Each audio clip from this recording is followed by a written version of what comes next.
And good morning, good afternoon, or good evening, whatever time it is that you inky savages are joining me for episode number 199 of the PenBoyRoy Pentertainment Podcast. Today, I actually want to talk about what my thumbnail says. Yes, the thumbnail does, in fact, say I stole a pen. I did pay for it, but I stole it. I'm going to explain to you what exactly I'm talking about in just a few minutes. But I do need to talk about my gracious and wonderful sponsors over at Goldspot Pens. Make sure you visit the affiliate link in the description below for Goldspot Pens. And use coupon code STEWIE at checkout for an additional savings on most of the products on the Goldspot Pens website. But the Odd Oink wants me to talk about the Opus 88 Mini Celestial Zodiac Fountain Pen. Would you check out this pen? It's just so Zodiac-y and so Zodiac-y. It's got Zodiac stuff all over it. I got good words. Take this pen as a sign you need to be writing more often. There's no limit to your imagination with the Opus 88 Mini Celestial Zodiac pen in your hand. Connect the dots in your mind and create beautiful work with this pocket-friendly, eyedropper-filling fountain pen. So if you don't know what an eyedropper is, it just means that when you fill the pen, you have to fill it by dropping ink into the barrel of the pen, which typically means you get a huge ink capacity. I wish I had one on hand to show you right in front of you, but I don't. But you're just going to have to look at pictures taken by better photographers than myself. The wraparound printed barrel design shows the 12 Western zodiac constellations. Capricorn, this guy. Aquarius, Pisces, Aries, Taurus, Gemini, Cancer, Leo, Virgo, Libra, Scorpio, and Sagittarius. The starry symbols are set against a heavenly deep blue background, just like this one here. The barrel is slightly translucent, so you can see the amount of ink that's in your pen, which is always great. I love looking at ink slosh around in my fountain pen. That's actually relevant to what I'm going to talk about today. But anyway, pen enthusiasts and graphic artist Tracy Marseoli illustrated the celestial zodiac design. Tracy collaborated with other Opus 88 pens like the Blizzard, Sakura, and Baby Beluga, as well as several Retro 51 Tornado pens. I can't appreciate a pen artist enough. Thank you, Tracy. Fill up the Opus 88 mini fountain pen with your choice of bottled ink using the included eyedropper. So you don't even have to worry about getting an eyedropper. It comes with one. So you just, dip that eyedropper into ink, squeeze the squeezy part, let it go, let it suck up ink, drop it into your pen, you're good to go. The barrel can hold approximately 1.5 milliliters of ink. That's a lot, which is roughly 50% more than the standard converter. The Opus 88 shutoff valve prevents any unexpected ink leaks or burping while writing on the go. So when you have that much of an ink capacity, I have to explain that for people who don't understand. When you have that much of an ink capacity and you go into different areas with different air pressures and barometric pressure, it wants to escape. If there is no stopper at the grip area of the pen, then ink's just going to burp out of it. It's kind of like what happens to a beer bottle when you leave it in the freezer. Barometric pressure on the outside is too little and the inside has more pressure, so it just pops. You don't want that to happen in your pocket, especially if you have red ink or like red onyx ink and it looks like blood, and then you put it into like a light colored pair of jeans in your front pocket. You're going to look like you have a bloody groin. You have a lot of explaining to do. Today's horoscope reads, you'll enjoy writing with a new fountain pen. Let the stars align when you write with the Opus 88 Mini Celestial Zodiac fountain pen. Now, this mini is what it is. It's smaller. So if you're holding it and you're wondering why it only has a certain ink capacity, the full-size ones carry like a soda can's worth of ink. This one here is mini, and because it's mini, it holds less. 1.5 is still a lot. Now, this pen launches September 3rd. It's not limited or numbered, which is great. So that means FOMO is out the window. It's only $79. So make sure that you guys check that puppy out. I like it. I like the sausagey shaped pen. It's like a sausage. It's not even cigar. I think sausage is the right term for it. It's a sausage-shaped cigar. Okay, also, I want to talk about my other sponsor, and that is Luxury Brands of America. Man, I love these guys, Luxury Brands of America. They're always supporting the Pentertainment podcast, standing behind me all the time, through thick and thin, just like Goldspot. I'm going to have to do some repeats because it seems as though we don't have any updates. So I think Bryce a lot of times just wants me to talk about whatever. But since we're going to talk about whatever, I want to discuss with you guys, drumroll, the GirologiaMade.com website. Okay? Luxury Brands of America and myself are thrilled to announce the exquisite new Habonichi Slim Weekly covers. These things are great. I'm not going to sit here and read them to you, so let me paraphrase. Handcrafted with precision and care in South Korea.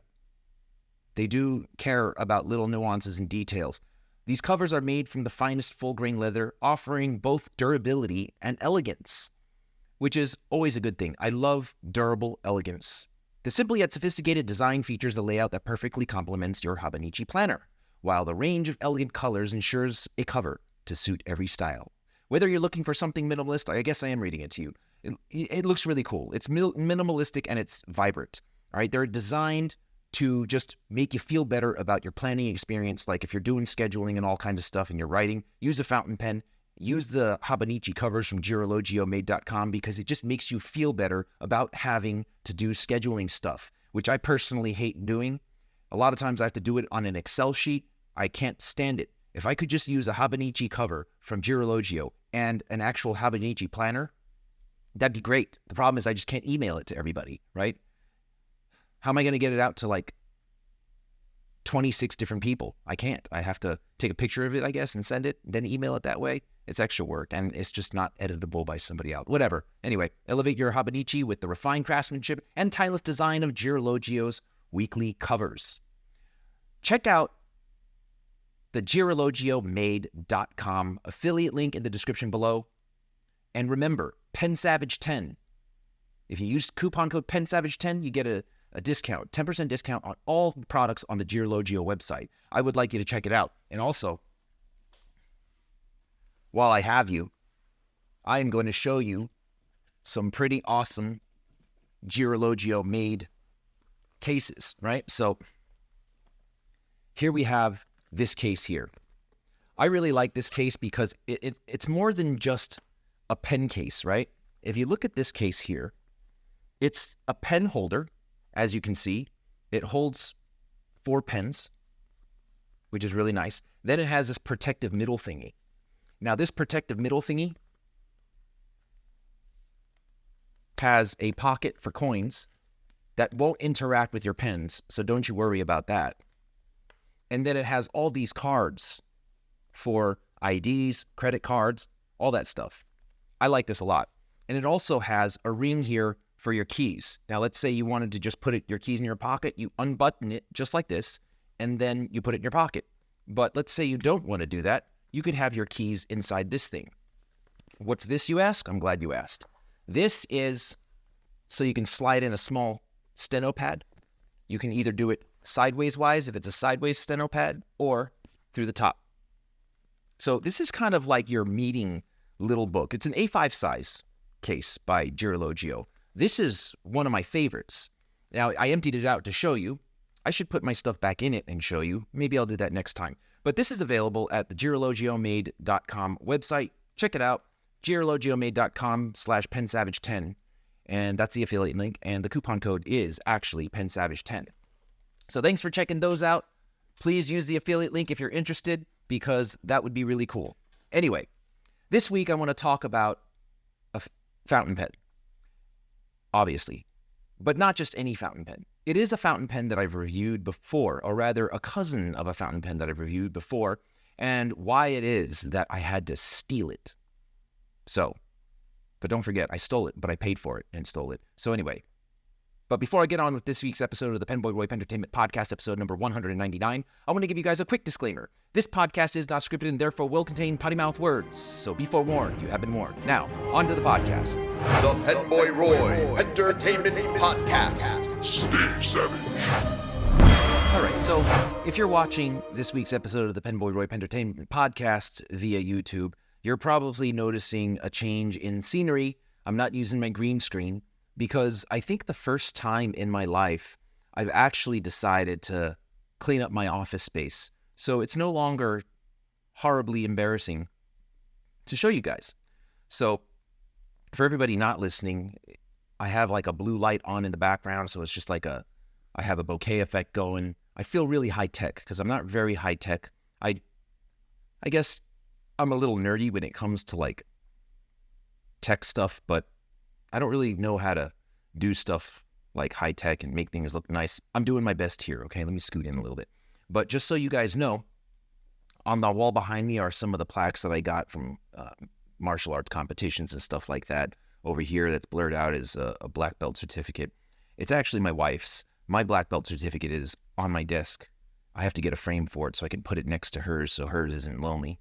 This black blur back here is a guitar that I got from my buddy Lyman. He plays the guitar, and we were thinking about maybe I should start playing guitar. If you're looking back here at this door, that's the doorway to my office, and the little square light right there, that's cat doors that we have installed in every door in our home. So, and directly behind me is a fish tank. The lights are off because they're sleeping, because it's late at night. So it's currently 01:04 hours, and I don't sleep very well, so I like to do these podcasts late at night.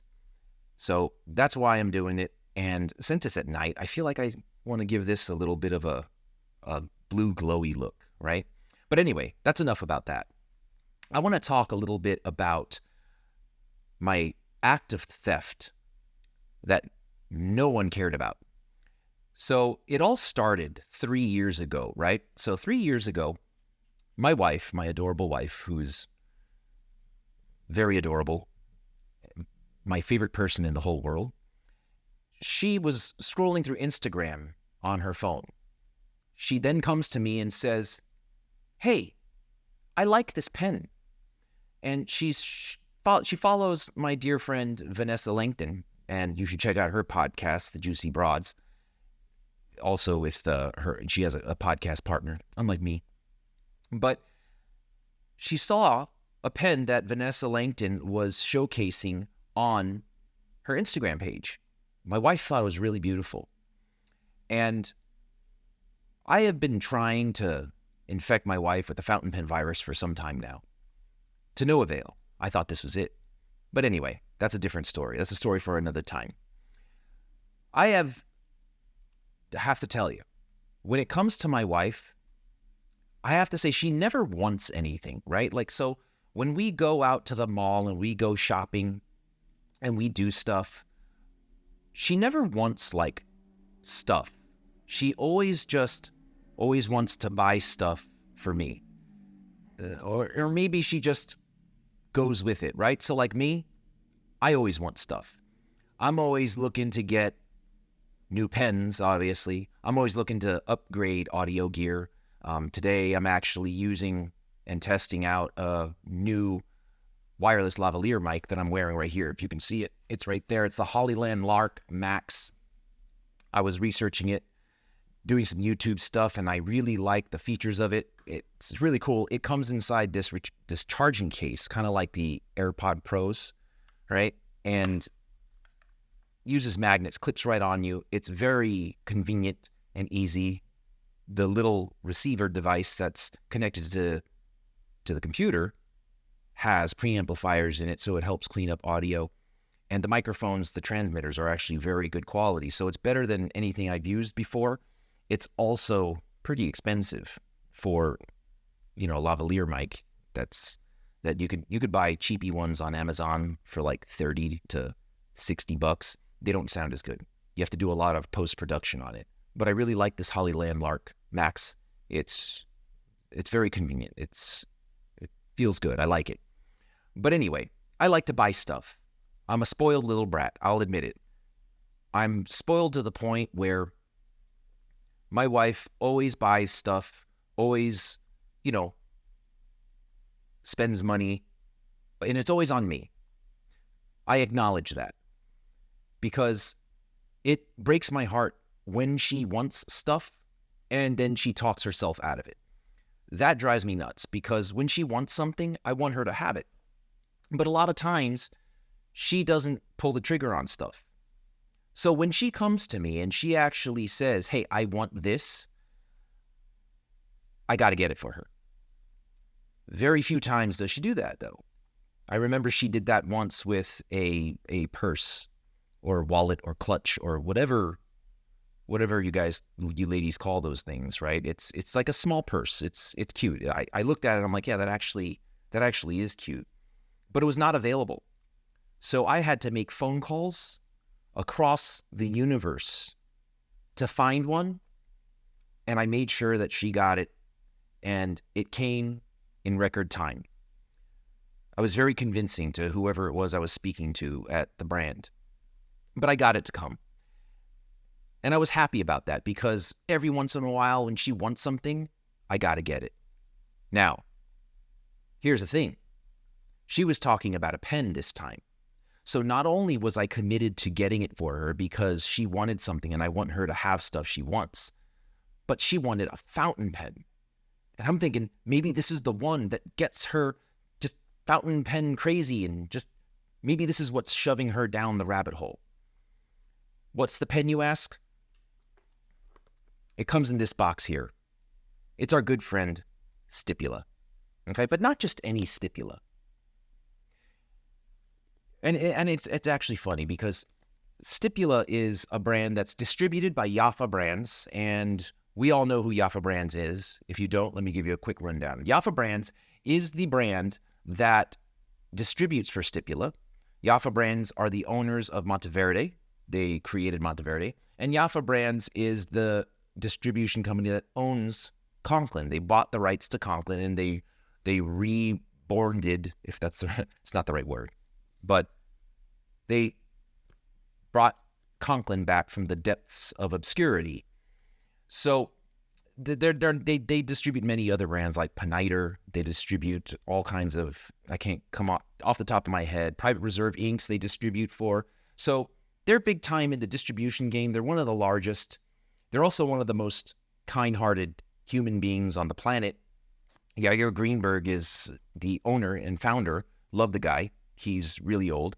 And his son-in-law, Neve, he's, I guess, the second in command. Very committed guy. Knows his business. But when it comes to me calling him up at random times and asking him about 500 pens to donate to a charity organization, if you listen to last week's episode, Jaffa Brands, without hesitation, flinch, or question, just asked me, which ones do you want? How many do you want? What's the address? I didn't even get to ask how much do they want for it. They didn't want any money for it. They think that it's a great charity cause. It's the Jacqueline Strong Run Walk, or the Glow Run Walk in Texas, and it's to raise awareness for traumatic brain injury, which as of recent I've become very passionate about because of my best friend's involvement in a car accident, leaving his life partner in a coma and suffering a traumatic brain injury. It takes a huge toll. But anyway, Stipula is distributed by Jaffa Brands. Stipula is a brand that is made in Italy. Italian pens, good pens. Now, this one in particular hasn't been opened. And why is that significant? I'll explain to you in a second. When I show it to you, you may already know this is the pen. I can't get it to focus. But do you see this? There you go. Pull it back a little bit more. This is the pen in question. All right? I think I have to do the hand thing. So this is the Toccaferro Copper Touch. All right? This pen has a big name, much longer name. I'm going to try to look it up for you right now. It's the Stipula, Tipula Toccaferro Copper Touch. Okay, so it has several names. Stipula Ventidu Toccaferro Copper Touch.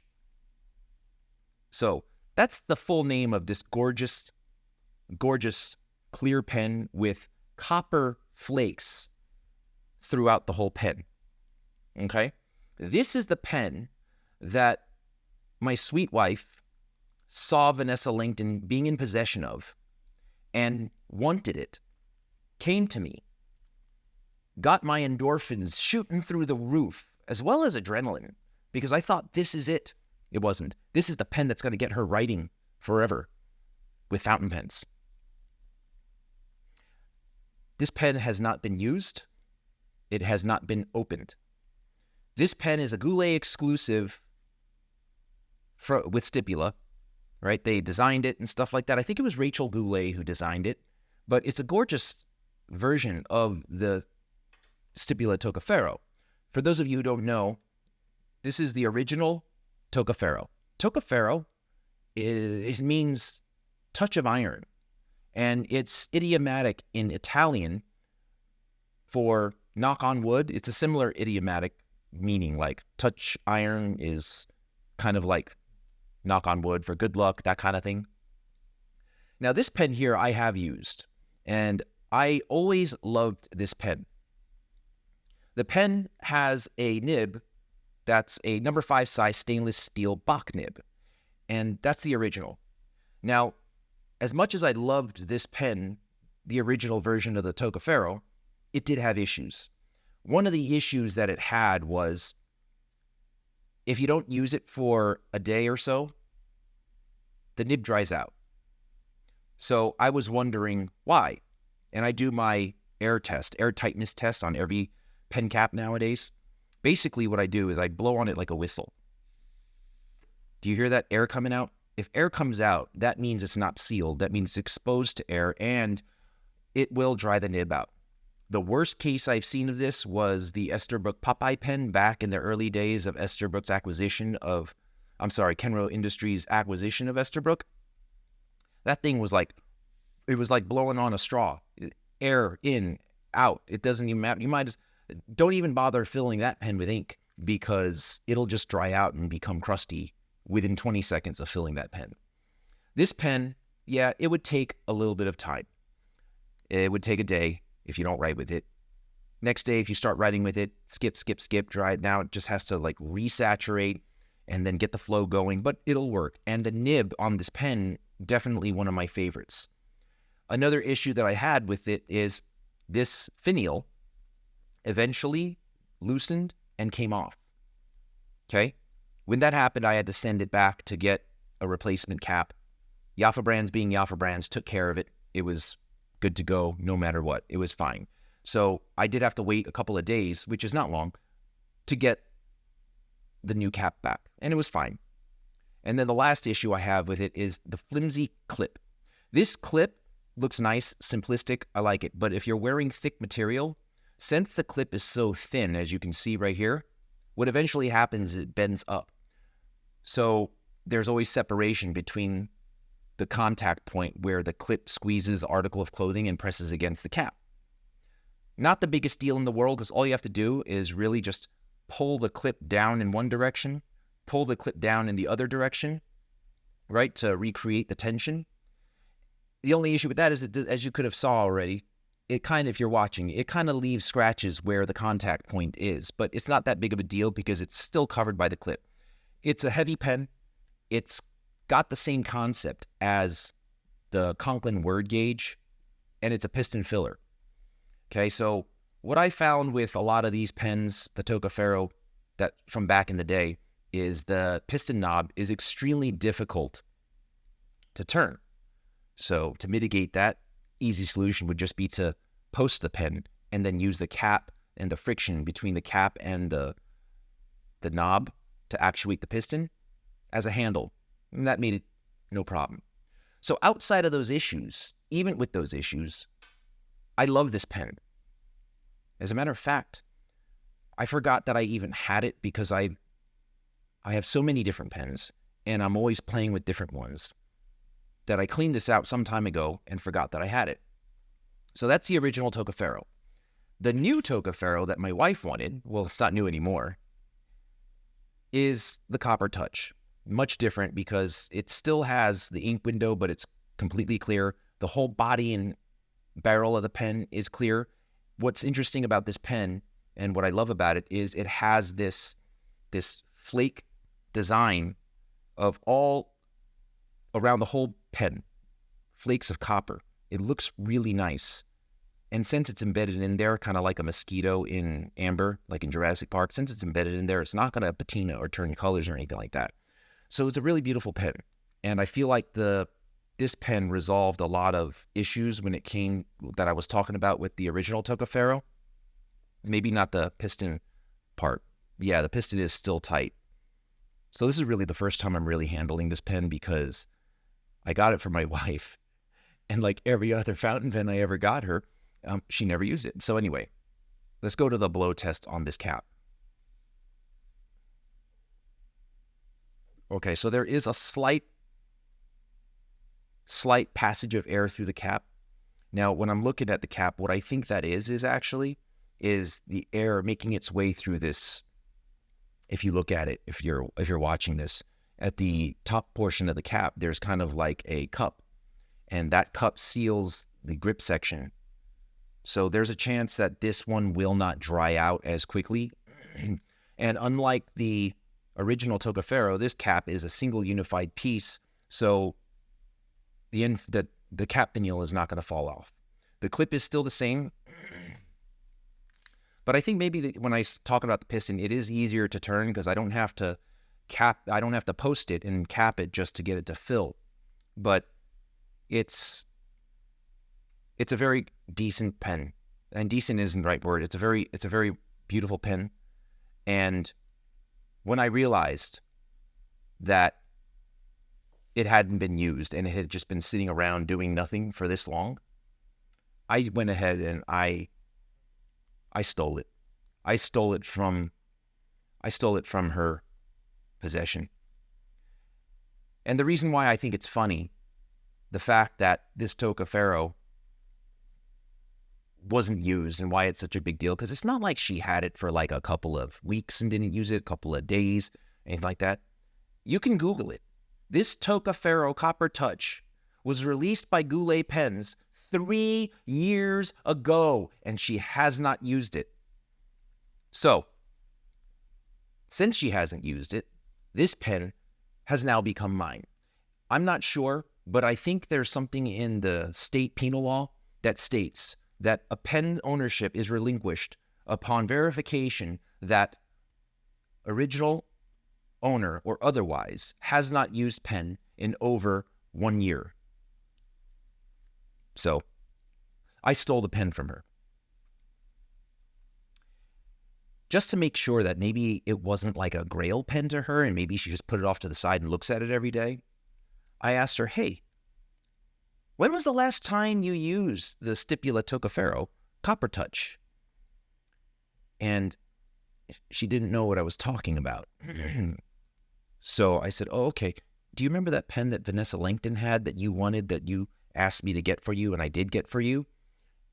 She almost didn't remember until she dug through her memory. She's like, oh, yeah. Did you get that from me? Which is hilarious. And I'll tell you why. Because in 2017, in late 2017, I started reviewing fountain pens. This was actually one of them in the early days of the PenBoyRoy fountain pen review channel. And what happened was I had been buying pens from Goldspot Pens, from Goulet Pens, from Pen Chalet, from several different retailers. Now, as I was growing my channel with the fountain pen reviews, my good friend Tom, the Odd Oink, we started collaborating together, and it was a lot of fun. A lot of kind of silliness, but we had a lot of fun. We did a lot of stuff together. And he opened the door to, hey, I'm going to give you a pen. You want to review it? So since then, the amount of pens that I've gotten from retailers, not just Goldspot, from Goulet as well, from Pen Chalet, increased my collection.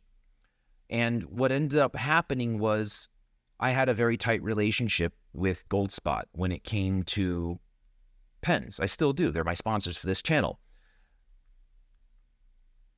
But I didn't really work with Goulet Pens as much they're a very large company, and, you know, I kind of felt like because Tom was a podcast partner, because we worked together so much and we're friends, that I kind of, if I needed something, it was easier just to text him and ask and then get it.